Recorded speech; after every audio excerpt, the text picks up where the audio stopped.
April 1960, Toronto's Maple Leaf Gardens. The Stanley Cup Finals between the Leafs and the Montreal Canadiens. Maurice "the Rocket" Richard scores his last of more than 500 goals en route to his final triumph. The bell goes, the game is over, and Montreal Canadiens have won the Stanley Cup 4-0.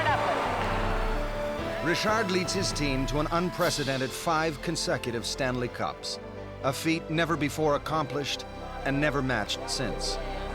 They were overmatched. The game's iconic figure retires at the summit. He has set every goal-scoring record, won 8 Stanley Cups, and captured the heart and soul of a nation. Now Richard's departure from the game will create a power vacuum that ignites a decade-long struggle for hockey supremacy.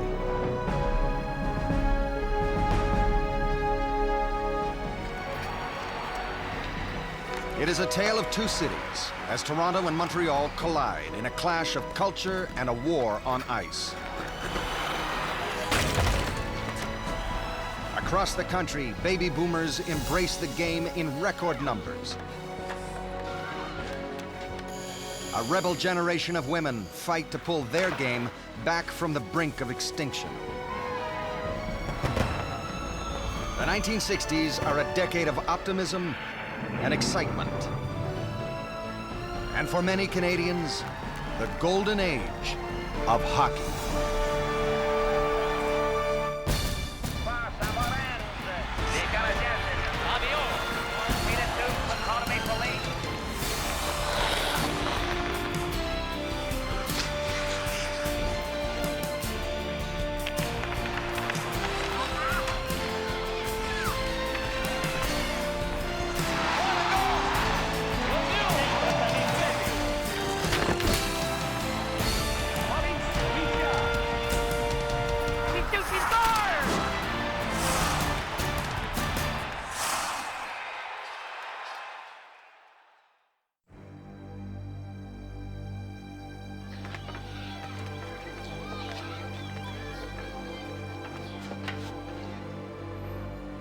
In the early 1960s, Montreal is bursting with confidence. It is Canada's metropolis and its financial engine. In the downtown, Place Ville-Marie is rising up, boasting the tallest skyscraper in the country. And to cap it all, Montrealers are preparing to welcome the world to Expo 67. CBC Television's Norman DePoe declares it the city of the future. Montreal is still our largest city. Some would say our only real city when you think of all the word means. Toronto, he'll say, has finally caught up with the 20th century, but Montreal is already marching into the 21st. It's a vibrant city, proud of its nightlife and its style. And nothing embodies that panache better than the Montreal Canadiens. They are the most exciting hockey team in the world, worshipped by those who have revered hockey for generations, like the family of Eric Lalonde. The Canadiens have always reflected and have been attached to the people, not only of Montreal, but of the whole province. It's the French culture and the dynamic trends that we see in our team, being fast, being impulsive, being exciting. Hockey is a religion here, and the Montreal Forum is the game's high temple. It has its rituals. Many fans and players get their haircut at Menik Perezzino's barbershop. When you go to the Forum, it's an outing no less than going to the theater. The AB fan is proud. He gets dressed up. He comes in to get his hair done. The style is combed with a part, smoothed down, like Maurice Richard. But there is a challenger in the hockey kingdom, just down the road on the new McDonald-Cartier freeway. By comparison, Toronto is a quiet and conservative place. Parts of the city are still dry. Even Maple Leaf Gardens prohibits the sale of beer at hockey games.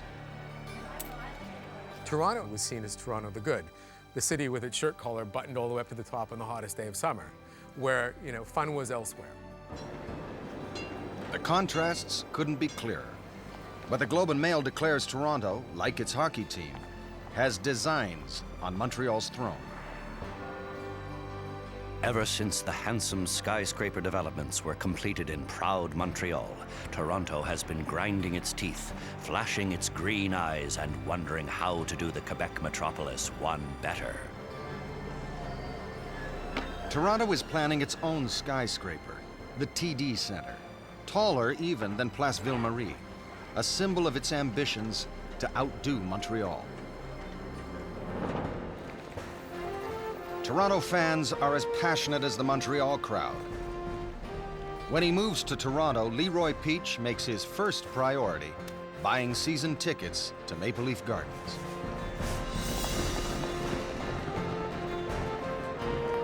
I don't care what they say in Montreal. The most quintessential team in Canada is the Leafs. It's not just Toronto who owns the Maple Leafs. The whole nation owns the Toronto Maple Leafs. For decades, Major Conn Smythe, the man who built the Maple Leafs, has called them Canada's team. On their chests, they wear the nation's symbol, but Montreal carries its name. And both see hockey as a fight for national bragging rights. History is such an important part of what makes a rivalry. And, you know, so the cities have had history with each other, the teams have had history against each other, and this goes back for a lot of years.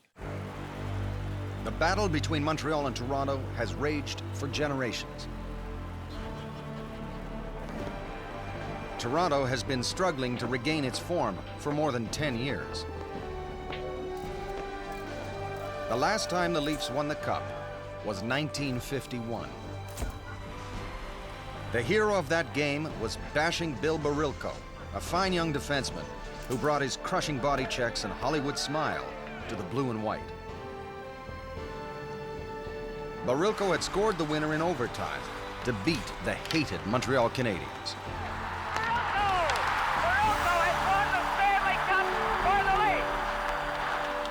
The Leafs were elated. None of them could have known that victory would mark the beginning of a decade-long decline. That summer, Barilko had flown up north in a friend's private plane to go fishing. They vanished without a trace. The largest search and rescue mission in Canadian history finds nothing. And then time passes. He isn't found. And now it becomes a kind of curse. The ghost of Barilko is waiting to be found and, waiting to be liberated. When the following season opens, his sweater is hung in the Maple Leafs dressing room. But for the next 11 seasons, there will be no Barilko, no Stanley Cups. The player who takes his place in the lineup is a tough 22-year-old from Northern Ontario named Tim Horton.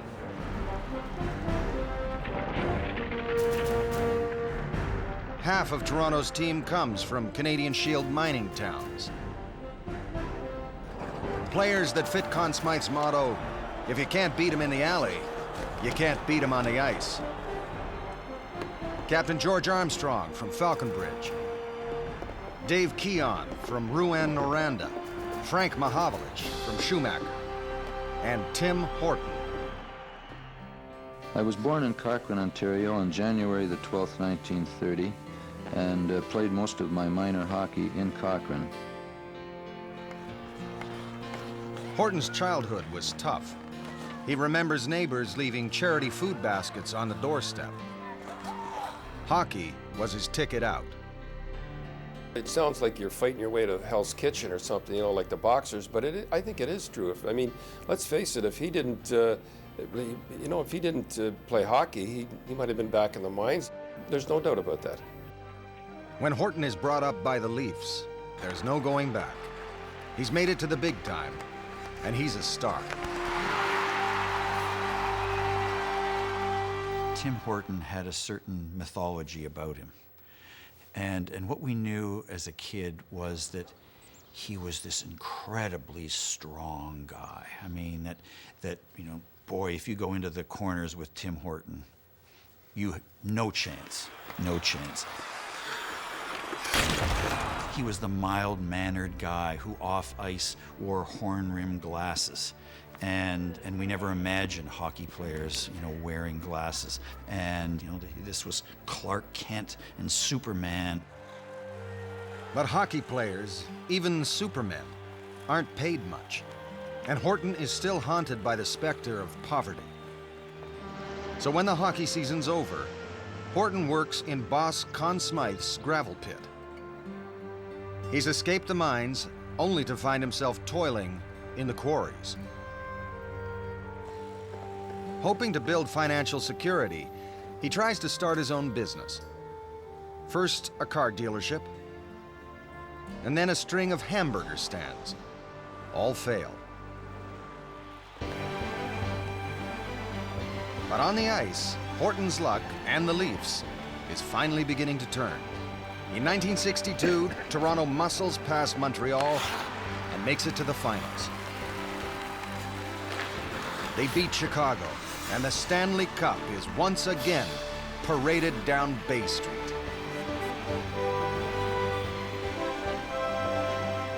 "50,000 fans jam the downtown streets. In the words of one local politician, even the Queen never had a crowd like this. Then, a news bulletin from the north interrupts Toronto's summer-long celebration.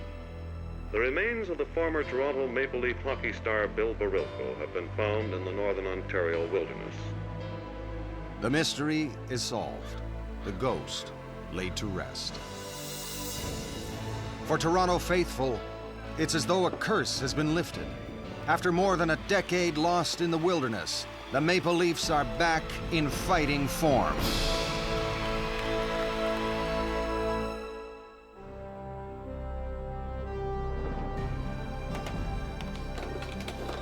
In the 1960s, Canada is hockey crazed, swept up in the game's greatest rivalry. Every boy wants a Canadiens or Leafs sweater. Even the latest craze, tabletop hockey, features, of course, Montreal versus Toronto, so kids can play out the rivalry in miniature in their basements and rec rooms. By now, 90% of Canadian households also have a new fixture in the living room, and the nation has begun a love affair with Hockey Night in Canada. Again, from coast to coast. Now we can see these guys play. And if you're a kid, you can go out and emulate them on your pond rink or on the street or whatever. They've entered popular consciousness through the magic of television. Canadians who have never even been to Toronto or Montreal are swept along in their rivalry. Teenager Frank Pacci has no trouble picking his favorite team. For Frank and other Italian Canadians from Sault Ste. Marie, there is only one team. I was a Canadiens fan from the very beginning. The Italian kids identified with the French Canadiens because they too were a minority in Canada. They too had something to prove to the rest of the country. For Frank, and for many boys like him, hockey becomes the instant bridge to the culture of their adopted country. For us immigrant kids, hockey is the game we all want to excel at because it's the Canadian game. It made us different from our parents. That made us feel that we belonged in the new country.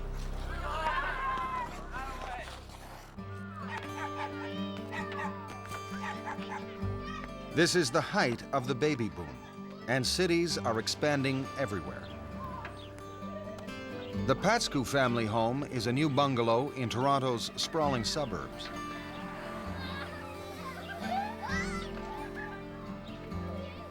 Theirs is a hockey-mad household.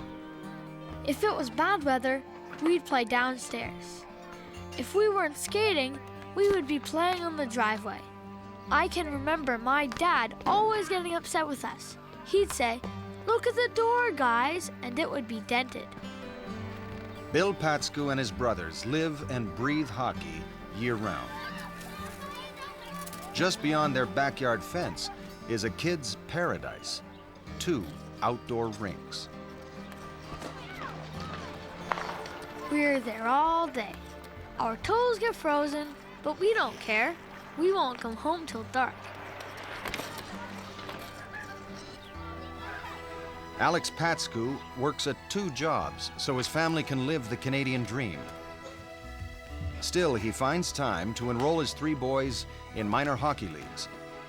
He buys them equipment, drives them to the games, and lovingly records their every move on the ice. He is among thousands of others across the country, Canada's first hockey dads, joining the 1960s hockey boom. For the Patskou boys, league games are the highlight of the week. We had no trouble getting up. I wanted to be there first because I wanted to be the first guy out on the ice, and I also wanted to be the last guy off the ice. I think the golden era is always the era when you were a kid. Players are skating 100 miles an hour. The puck is being shot 1,000 miles an hour. Everybody is 10 feet tall. And so, you get older, you grow up, but your memory and frozen in time are all of those images and impressions of when you were a kid. Every Canadian boy skating on an outdoor rink shares the same fantasy: to be like their hockey heroes, maybe even to win a Stanley Cup. Well, I like to follow. I play defense myself, and I like to watch all the defensemen. I like to watch Tim Horton for Toronto and... This kid will live the fantasy. It was obvious from the moment he learned to skate that Bobby Orr was something special. He's a prodigy almost before he's a teenager, and he's growing up in the Maple Leafs' backyard. Bobby Orr came out of Parry Sound and was discovered at age 13 playing in a bantam tournament in Gananoque. And no one knew he existed in the larger hockey world or knew what he was. And a bunch of guys from the Boston Bruins happened to be at the game, and they see this kid come out and they say, "Holy smokes, who's he?" For Leaf fans, he will always be the one who got away. The Boston Bruins sign him at age 14. Boston sends Bobby Orr to a junior team in Oshawa, just east of Toronto. 4 years later, he's playing defense for the Bruins in the NHL at the tender age of 18. Or reimagined the position, he reimagined the game, or he imagined it originally, skating around out on Georgian Bay or on the Seguin River or wherever he first figured it out. Bobby Orr didn't skate around any pylons. He skated on ice where there were no borders. You just skate to the horizon. And somewhere in doing that, he didn't see his own limitations. He didn't see the limitations in the position. He didn't see the limitations in the game. Why not? You're a defenseman, why not carry the puck? Why not just keep going?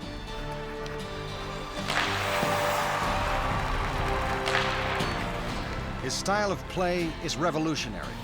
A superb defenseman who can win the scoring title. And Bobby Orr gives hockey one of its most enduring images.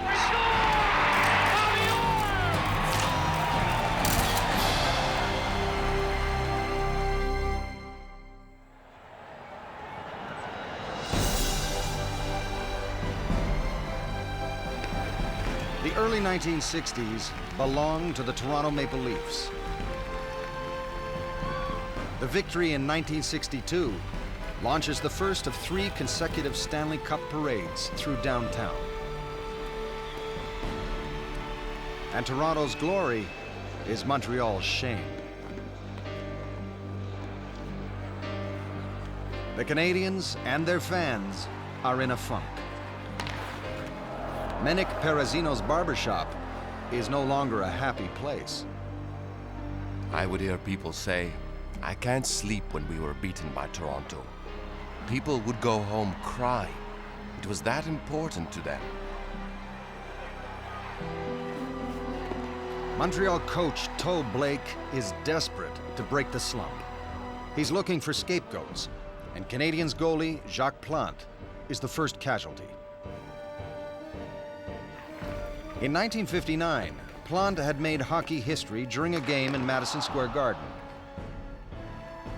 Over the years, pucks had fractured his skull, broken his cheekbones, nose, and jaw.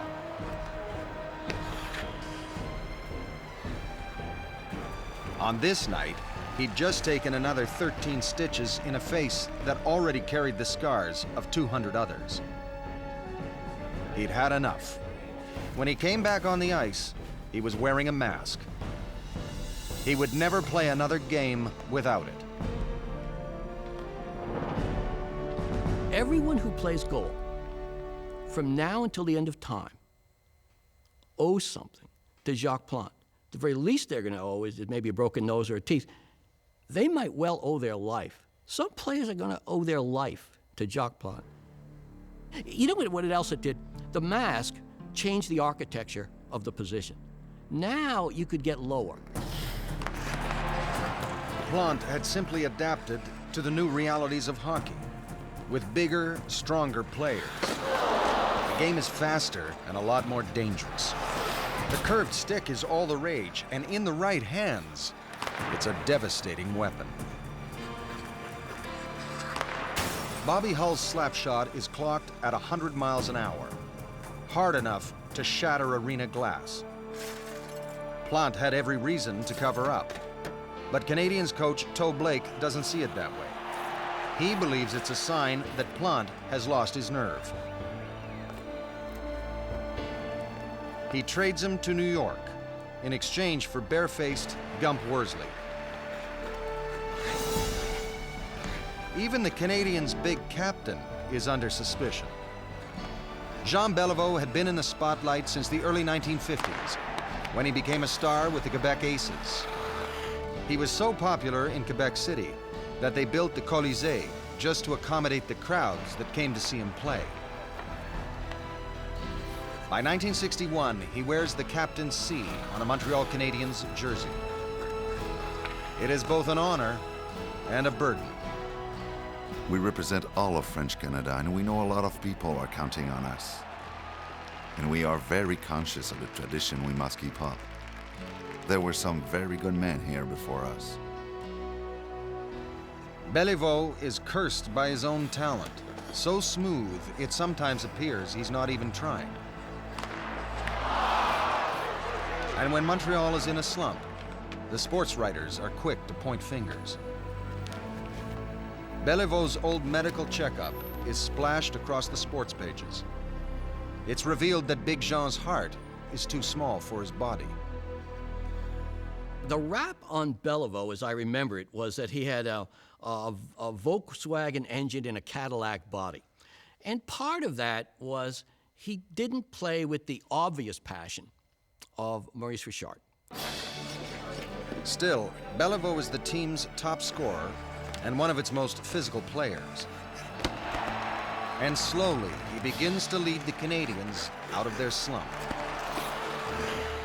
Now Montreal adds a little muscle to beat the Maple Leafs at their own game. And the next thing you knew, John Ferguson was out there fighting with everyone on the Toronto Maple Leafs team, saying, you remember the free skating era, the flying Frenchmen and the nice guys? That era is over. In the mid-1960s, Montreal and Toronto play each other 14 times each season. And for players like Terry Harper, every game is war. These are the games. Oh boy, one half of the country against the other. Everybody watching. I can't describe the feeling. You feel like you've spent your whole life preparing for this night. Well, they used to hate each other. They used to hate each other. You see some of the guys, even today, you know, they have a tough time to communicate with some of the players that they played against. It must have been war at the time, you know. I would have been very surprised to see two guys from different teams to go and have a beer after the game together. Forget it. In the spring of 1965, the Canadiens, led by Jean Béliveau, make it back to the top. When we took the ice, the foreign fans were cup-starved and showed their desire to end our 4-year drought with a huge ovation that pumped us from the first drop of the puck.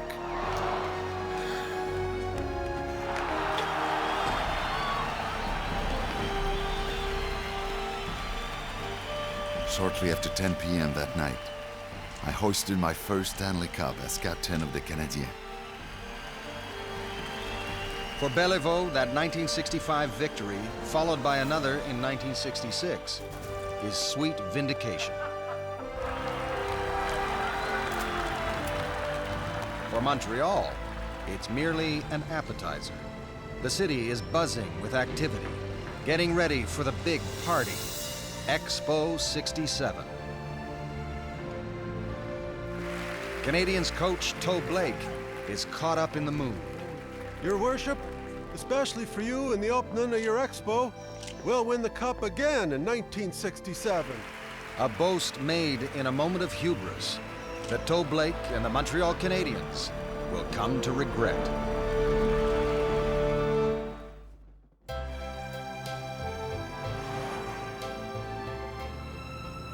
In the early 1960s, television bombards viewers with images of the perfect woman. Wow! Wife, mother, and homemaker. Lorient, your home is nicer to be in. Since the Second World War, women have been squeezed out of public life, kept out of professions and politics, and still a rarity on university campuses. But all of that is about to change. The 60s will be a breakout decade for women as tradition gives way to a new world of opportunity. Women can start entering university. They can start dreaming of careers that they couldn't have before. They can start maybe thinking of being an athlete then. Cookie Cartwright is one of the new breed. She's the only woman in her class at Queen's University's law school. And she loves sports. Cookie starts a campaign to revive the university women's hockey team. It has a history dating back to 1894, but the team has been extinct for 10 years. And Cookie finds the university administration would just as soon keep it that way. Everybody thought hockey was too rough. It was kind of an oddball sport for women to play. For loners, the sort of people who thought independently and didn't follow the crowd, and didn't care what other people said about you. It's not just a matter of gender, it's also about money. Football was king. The total budget for athletics for women was the same figure as the cleaning bill for the men's football team. Cookie and her teammates have to scrounge for equipment. In an old storage room under the stands, they find a stash of musty pads and 30-year-old helmets. When they can't afford the real thing, they grind the picks off the blades and play on figure skates.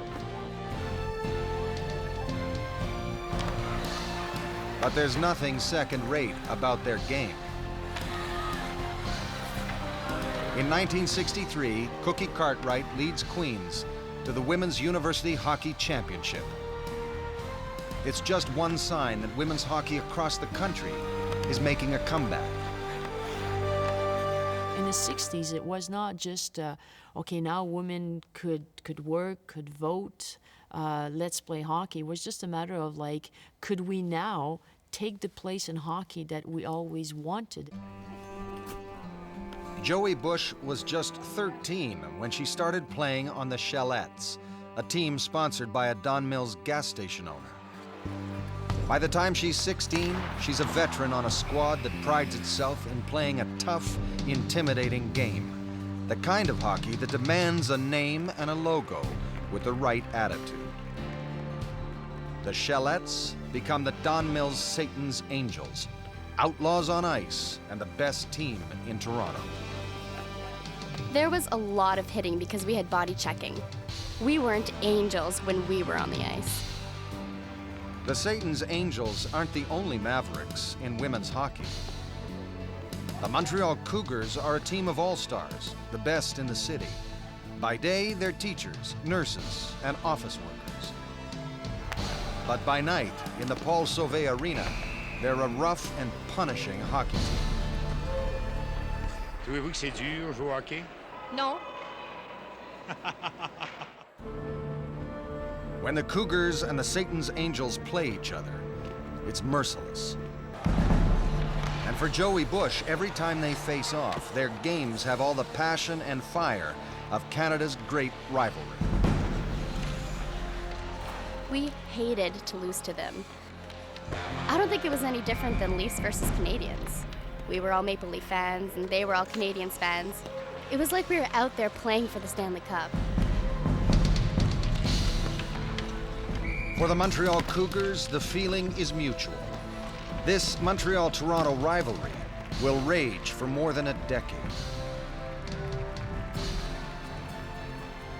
By 1967, there are enough teams and leagues to hold the first Ladies North American Hockey Championship, known affectionately as the Lipstick Tournament. Everybody's here, including Cookie Cartwright, now graduated from Queen's and practicing law. She is the leading scorer for the Humberside Dairy Queens, one of the strongest teams in the tournament. For years, mainstream sports media have shown little interest in women's hockey. But at the Lipstick Tournament, the Hockey Night in Canada broadcast crew laces up for a game against the women. Ward, I'm afraid we took it on the chin down there, and from a girls' team of all things, they were both perturbed by the result of the play, but it looks like they kissed and made up. I fell down there, and look, if you missed that check, and there's another goal. Not the kind of coverage hockey players like Cookie Cartwright were looking for.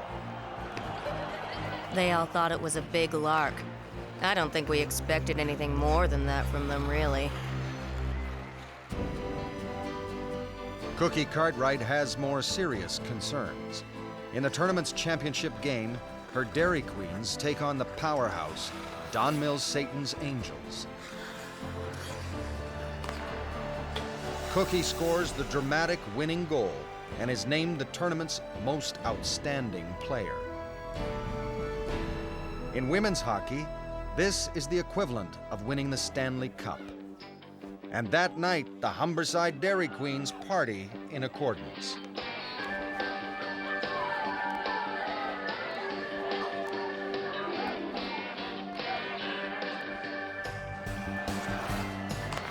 There would be many more victory parties after 1967's humble beginnings. Every year since, there has been a national women's hockey tournament. 30 seconds. We're going live.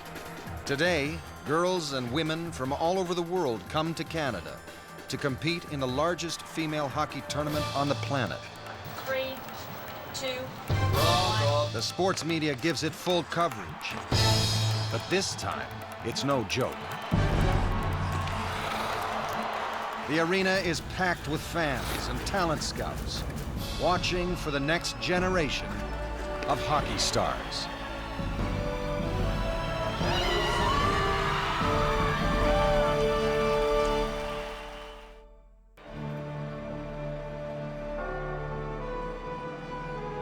(1967). Canada celebrates its 100th birthday. The federal government creates a special fund for centennial projects, and cities and towns get to choose their own gift. In true Canadian fashion, the most popular project is, what else? A new hockey arena. Hundreds are built in every shape and size all over the country.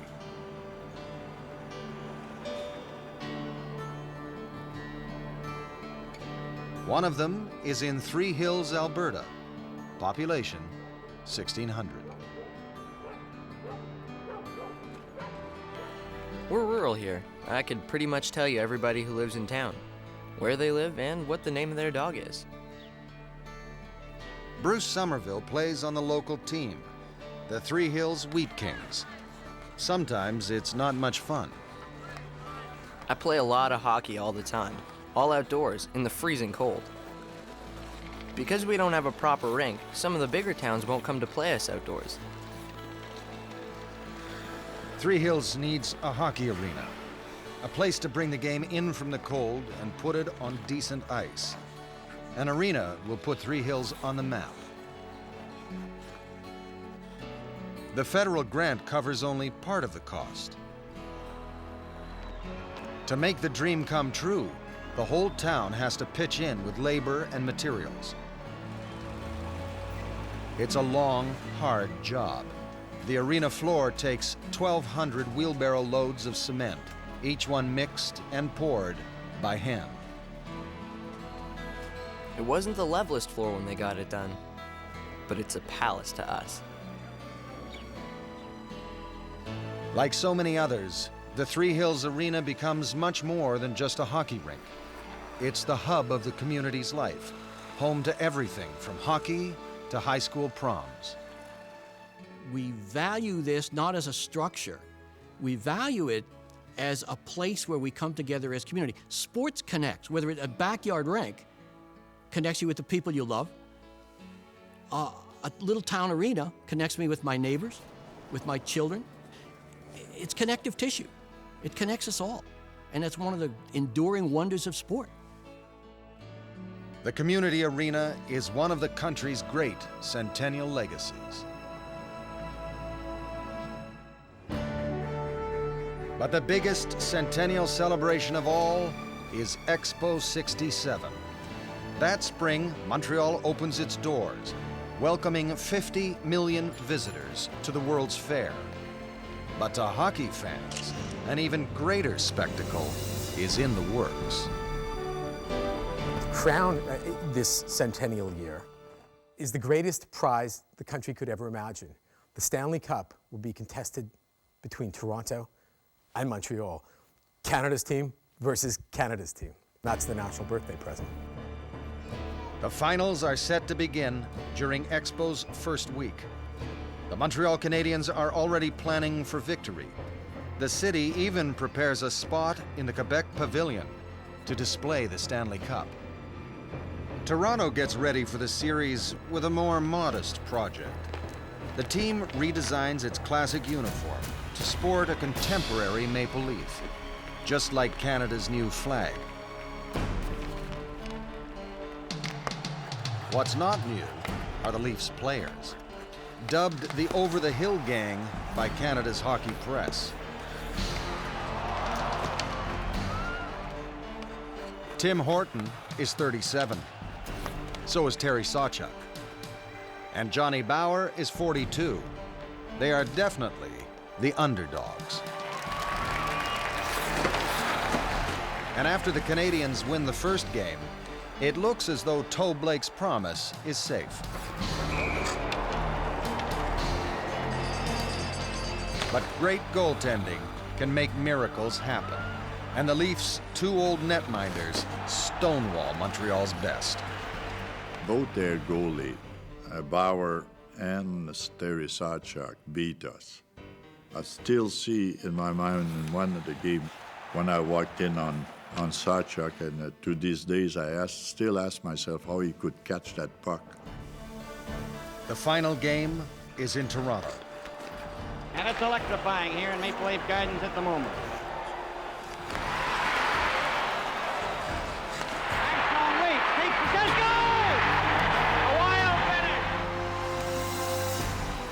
The Maple Leafs win 3-1. Toronto erupts in celebration. And Leafs coach Punch Imlach revels in spoiling Montreal's party. They were so sure they were going to win it, they had the Stanley Cup in the Quebec Pavilion of the Expos. And when we won, they had to take it out and put it in the Ontario one. And of course, I loved that. The Stanley Cup is paraded down Bay Street to Toronto's new City Hall, a bold, modern building unlike anything else in staid old Toronto the Good. Tim Horton will remember the victory as the sweetest of his career, and now he has a decision to make. One of his business ventures has finally come good, and he doesn't have to keep playing. Things are quite hectic these days trying to combine business with hockey.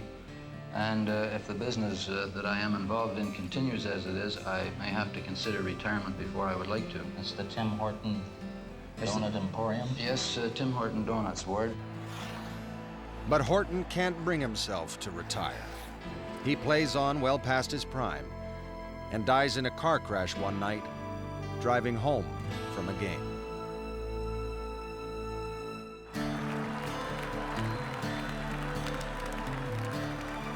Jean Béliveau will win the championship with the Canadiens 3 more times before he retires. But 1967 is the last time the Stanley Cup will ever be raised in Maple Leaf Gardens. It also marks a turning point for both the game and the country. I think it was a real signpost year in all sorts of ways that got just beyond the hockey. There were a whole bunch of cycles that were ending and a whole bunch of cycles that were beginning. And to me, it was the end of the old traditional era in not just hockey, but Canada, and the beginning of a contemporary Pierre Trudeau, outward-looking Canada, and an outward-looking NHL. The next year, the NHL expands, doubling in size, and all 6 new teams are awarded to cities in the United States. Never again will Montreal and Toronto meet in the Stanley Cup Finals. Canada's team versus Canada's team. The golden age of hockey's greatest rivalry is past. But the game is about to burst onto the international stage with a Cold War face-off between the superpowers of hockey.